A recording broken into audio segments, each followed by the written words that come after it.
Yo, we out here. The schedule has dropped, baby. Away game plans are being made. It sounded like maybe Buffalo for the crew. Maybe, Bryce, maybe that's locked in. it's That's it locked sounded in. like Buffalo for the crew on this end, man. We're gonna have to get you up there. Make your way up Let's north, brother. go. Hell yeah, there he Let's go. is. So I'm freaking pumped that we finally this is the first taste. The taste of the NFL season that we're getting, where it's really, you can start picturing who you're going to play, what the weather's going to be like, how the season's going to play out. We already knew the home opener was going to be against Baltimore. We got that tidbit early, and so I'm just, you know, as soon as we got that news, I was envisioning Lot C11 rolling in on the bus around 3 o'clock Thursday, get off work a little bit early, set up the tailgate. It's beautiful. We got shorts on, sunnies, and then get our ass in the stadium as soon as possible to watch that beautiful flyover and watch us take it to Lamar Jackson and the Ravens. I'm pumped. I'm pumped. I have a lot of thoughts on the schedule. I know you do too. But what's your first take, first glance at everything we've got so far? Honestly, initial thought for the schedule release was kind of underwhelming. It felt like we knew half the schedule at that point already in the All the night, where leaks. things just kept dropping. I mean, for like 72 hours, you're like Adam Schefter's like, here's a game. Oh, and here's another game. Oh, and the Jets are playing Thursday night football or Monday night football. Oh, and the Chiefs are opening And up against here, the have Ravens. another. Yeah, and I was like, eventually I text you guys in our group text, and I was like, I can't fucking keep up, man. Like, I need the schedule just to drop right now because I'm lost. So that was my initial thought, and then diving into the season or the schedule a little bit, I'm kind of focused more on the heads and the tails of the season, where we got to start the season against Baltimore and Cincy, and where I kind of like it, just want to get it over with, where we could kind of knock those two off right there, get that home field advantage Go or ahead and that seal up the conference early. the tiebreaker right there. If it comes down to a tiebreaker at the end, so I kind of like that. But looking at the tails, whereas we have that stretch of games around Christmas where we play 3 games in like 11 or 10 days, 11 days, where that's kind of concerning for me. But on the other side, if you look at that in a positive way, let's say Chiefs lock up the division, we're locked into a seed, whether it's 1 through 4, and we're sitting in a spot where we can sit guys the last weekend of the season. Or actually, let's say we locked up the 1, we got the bye, and then we're sitting with we can sit some guys the last weekend of the season. We got the wild card off. That's like 3, almost 4 weeks of a break there, where our guys can get a break, get a big Oh breather. yeah. Guys like Travis Kelce are gonna freaking need that. Chris Jones is gonna need that. So I'm looking forward to what that could bring, but I'm kind of worried about it at the same time. Yeah.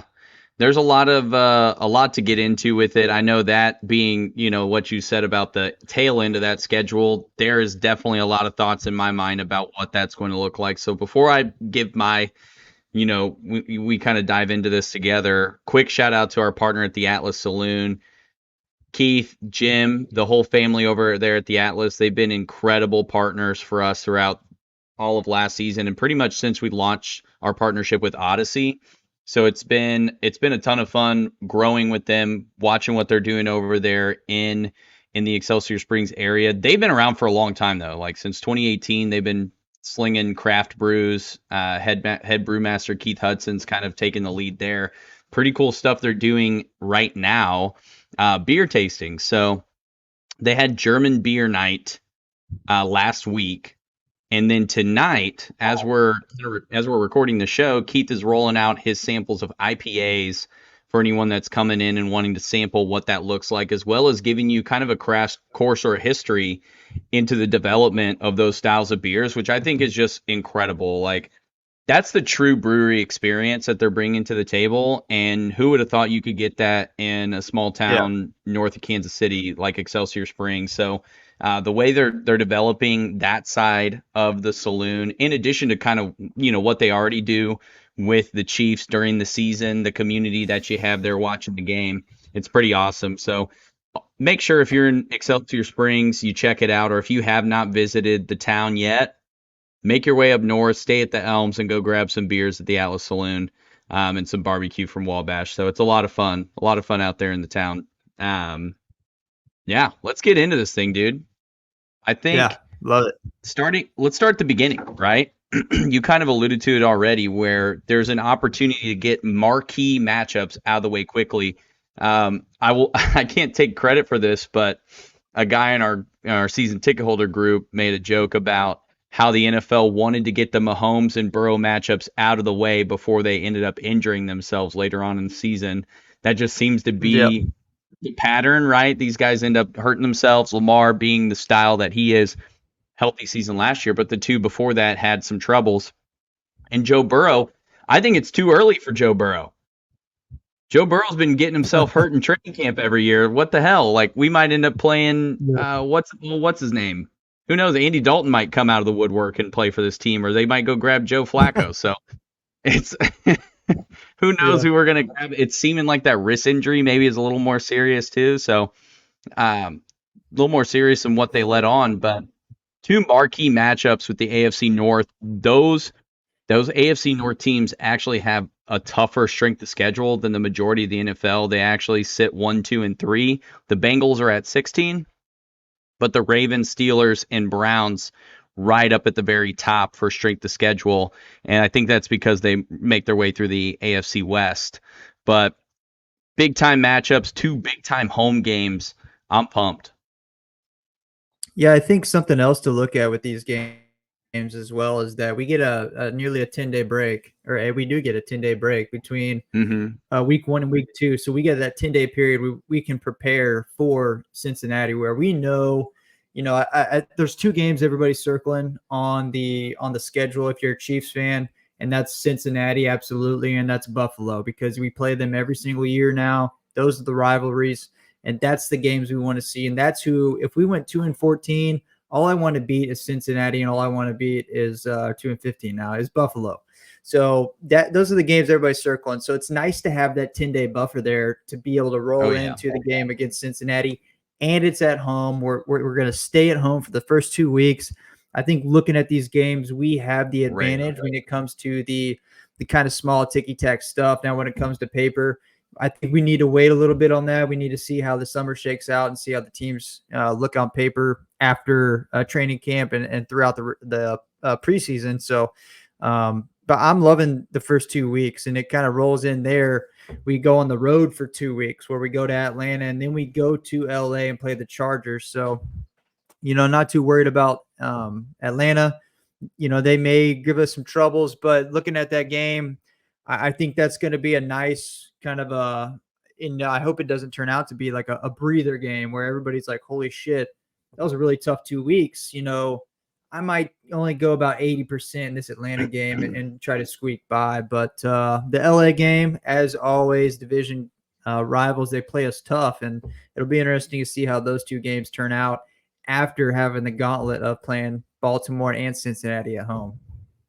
Anytime you play NFC North teams, you know you're going to be in for a bruising. Like, doesn't matter if you win or lose. Those are very physical, aggressive, competitive teams, and it seems like year after year they're able to churn that out. But making the trip to Atlanta and then going clear across the country to LA, I think that is something that's worth noting, especially with the fact that they're playing Sunday night. So that's honestly, you're eating like half a day of recovery from that schedule. What is it, a 4 or 5 hour time difference between Eastern and Pacific? So, Yep. those things are going to be an adjustment for him in that stretch, in that week stretch. But that's definitely the Falcons. I think you can't dismiss them just quite, right? I think with Kirk Cousins coming back, that's going to give them something a little more cohesive in that position where they'll actually be able to utilize guys like Kyle Pitts or Drake London or Bijan Robinson a little bit more effectively. And their offensive line is pretty solid too. So I don't think that's a team that, we can just brush off, and it's going to be up to the Chiefs to not brush those guys off too, kind of like what you said, right? Don't kick back and just make it like a throwaway game or a blow off game, because then I think these guys could end up biting you in the ass. The Los Angeles Chargers, they're going to be competitive. Harbaugh's bringing a new scheme. That's one of those.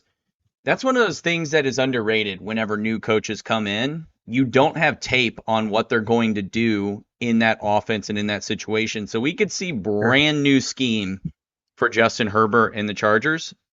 And I'm not saying that automatically makes them this dangerous team or anything like that, because Herbert still has to throw the ball to guys, and he has a complete overturn on his receiving core, including tight end. But it is definitely something that, folks aren't going to have a game plan for. That's exactly what we saw with the Chiefs the first season we traded away Tyreek Hill. We were still very highly productive from an offensive standpoint, and a lot of that came from not knowing what the Chiefs were going to throw at you because of what they had done so well the last few years before that.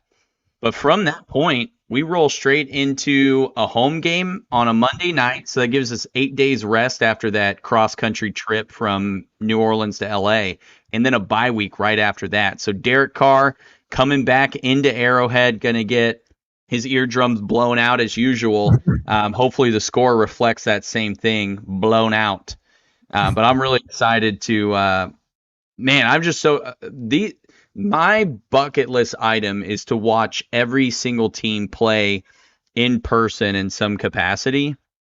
And so the Saints are actually a team that I've seen play against the Cardinals in Arizona after my wedding, but I've never seen them in Arrowhead. So I'm trying to capture and check off as many of these teams as I can going through. So Sure. I'm personally really excited for that.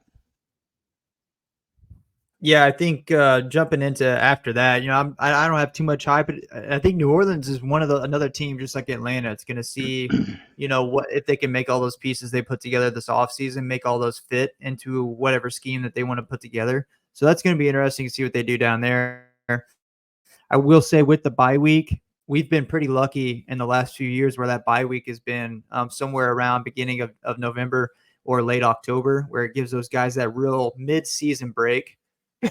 So they have a good opportunity to get their legs back underneath them mid-season, whereas this one's kind of early, but it does kind of fit the schedule for us right here. Where we go into next is where we go to San Francisco, have to play the Niners, who are obviously going to be the best team in the NFC again. I think that's a no-brainer. What they've done this offseason is they're going to be able to replicate what they've done last season, and the Niners are going to be a very good football team, and we're going to San Fran to play them. But then we follow that up with a short trip over to Vegas from San Fran, which will be interesting to see. This will be our first taste of the new Vegas Raiders, right? So it'll be Antonio Pierce's first year with the team, first full year with the team. And as we've seen in the last, 9 months, let's say, that Raiders team is very hungry to take a bite out of the Chiefs, and they want to do whatever they got to do to be able to do that. So that's going to be a gauntlet right there in itself, going to San Fran and then going to Vegas to play the Raiders. But that's going to be exciting to see as well. I mean, those are both Sunday games. We don't have to worry about prime time, which I'm very shocked the NFL didn't give us a primetime game there for the San Fran game, but it is midday. I like those midday games. We can sit at home and watch. So that's going to be a nice little stretch. Watch the whole noon slate, follow your fantasy team, get red zone up on the TV, kick it in the basement for the road game, and then catch the Chiefs game, make that the kind of peak of your day right in the middle of it. That's the best. And, a good thing for the team is they're going to be staying in the same time zone. Like, there's so many times you see what we saw earlier in the season or in the schedule. You go from Atlanta to the West Coast, and then you got to go way up north, and then you got to come back down south where you're in these different climates. Like, these guys are going to be already accustomed to the weather and the travel and the timing. And I'm sure Andy Reid, who preps these guys incredibly well, is going to make sure that they stay on that time frame too. Right after that, the guys come back for back-to-back home games. Monday Night Football against the Tampa Bay Buccaneers, and Sunday noon kickoff, the only home noon kickoff that we have all year long, against the Denver Broncos. Those guys, obviously, rookie quarterback, first time in Arrowhead. that's going to be a treat to see how he can really, because this is going to be a tone setter, I think, for what his tenure in Denver could look like, right? If you can Yeah. handle it in Arrowhead and you're poised and you don't just absolutely shit the bed, you have a Yeah. really good opportunity to build off of that kind of a performance, even in a loss. Yeah. So Agreed. knowing what's at stake for Denver, I think Sean Payton's going to put a ton of preparation into this game. I don't think Sean Payton likes the Chiefs very much. It's obvious No. that the entire Broncos organization, they're kind of fed up. I mean, really, you look across the division outside of maybe the Chargers, and everybody's kind of tired of it. The Chargers just deal for some reason, and that's the way they have always been. But Yeah. now these two games are ones that should be very winnable for the team. Yeah. But you Yeah. don't No, know all of I that. agree. I think that two stretch, those two home games right there, back to back, being Tampa Bay and then Denver, those got to be for sure dubs because we roll right into Buffalo after that. And obviously, you've already mentioned before the show started where all the boys are wrapped up, where all the calendars are set. Everybody's got Airbnb on notice for some new places to stay. Everybody's looking at ticket prices. Everybody's looking at airfare. So we're pretty much locked in. We got 6 guys going so far. So looking to close it out with the 8 that we started with 2 years ago and we went to Denver. So that one's going to be a blast. I've been fired up all day today, talking with everybody and kind of making plans and hyping it up. So man, that's gonna be a lot of fun. And right after that Bills game, we fly down to Carolina and play. I mean, what's going to be another really sorry Carolina team this year. There's your noon kickoff there. That Buffalo game is at 3:30, which I was kind of shocked about. Again, we don't have San Fran, as I mentioned earlier. It's not a primetime game. This Buffalo game is going to be another 3:30 game. So it'd be good for us while we're up in Buffalo. We can wake up, get our feet underneath us, drink a couple AM beers, a couple PM beers, and head into the stadium and do the thing. Maybe crush a couple tables. But that's gonna be a lot of fun. I've really wanted to experience Bills Mafia up there. There's so much competition on the field with Buffalo and Kansas City, but off the field, I think there's a great appreciation for the fans, what we each do with the tailgates. And I think it's definitely not like Cincinnati, right? So we're like Cincinnati fans, don't like Chiefs fans, and that's okay, and I respect Bills fans and I respect what they do. So I'm excited to go up there, talk a little shit, but also have a good time. That's my anticipation. And it's going to be a lot of fun. No, absolutely. I think there's a definite layer of respect between the Chiefs and the Bills organizations, whether it's like the players, the fans, or just, everything in between. Like these are two fan bases that like have so many similarities in a lot of ways, right? Whether you're looking at the Zubaz print pants or whether you're looking at the tailgate atmospheres or even just the hard times and struggles kind of at the same Yeah, time, sure. all of that. Now, obviously, the Chiefs have been on the more fortunate in the last 6, 7 years.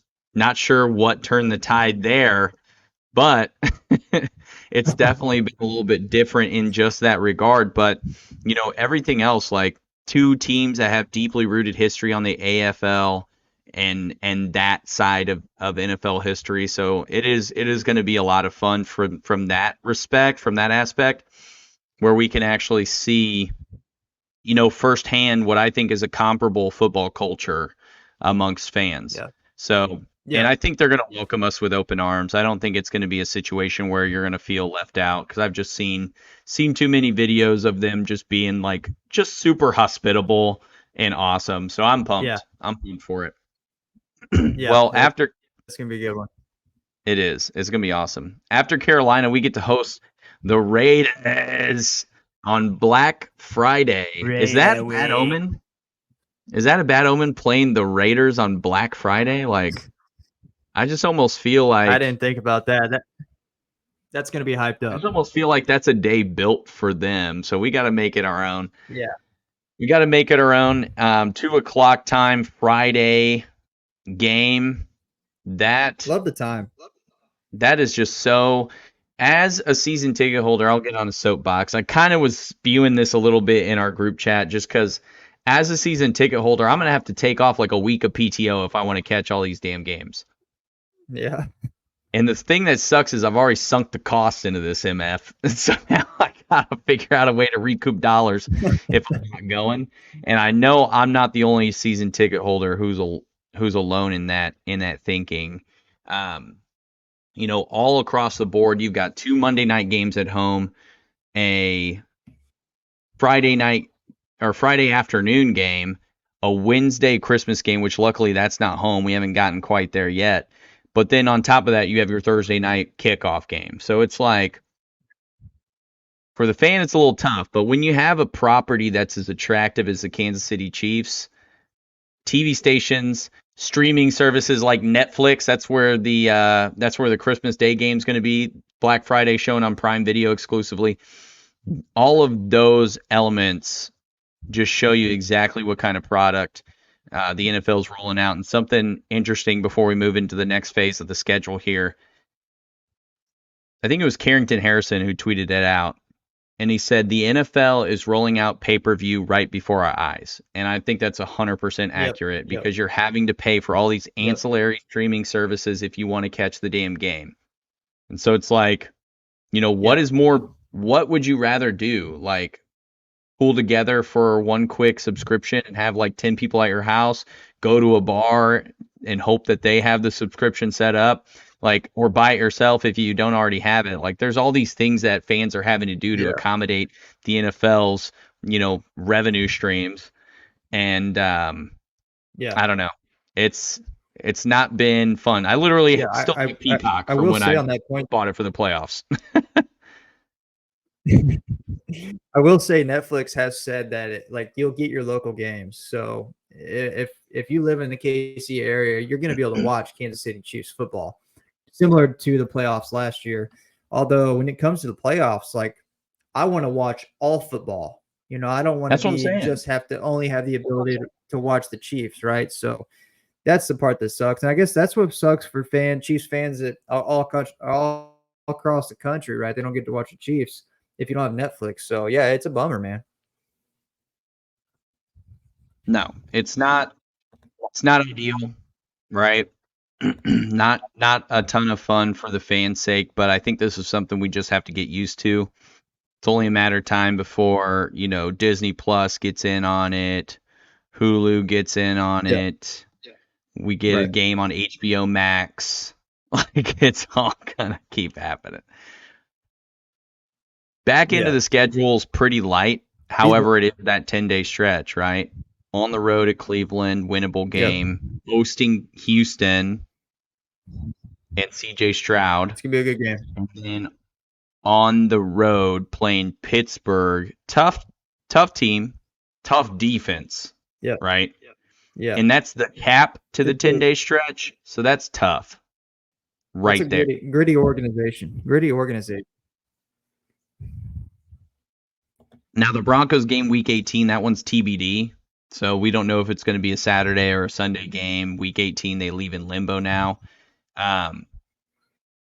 Who knows? Who knows what's going to happen there? But that back end of the schedule, with it being 3 games in 11 days, what I saw was each and every one of the other teams that were playing in that stretch get the same amount of rest.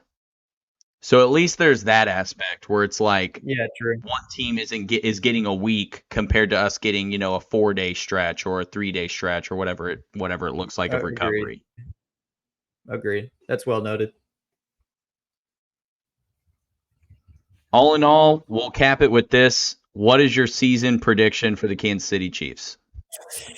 God, Dan, come on. I wasn't prepared for this.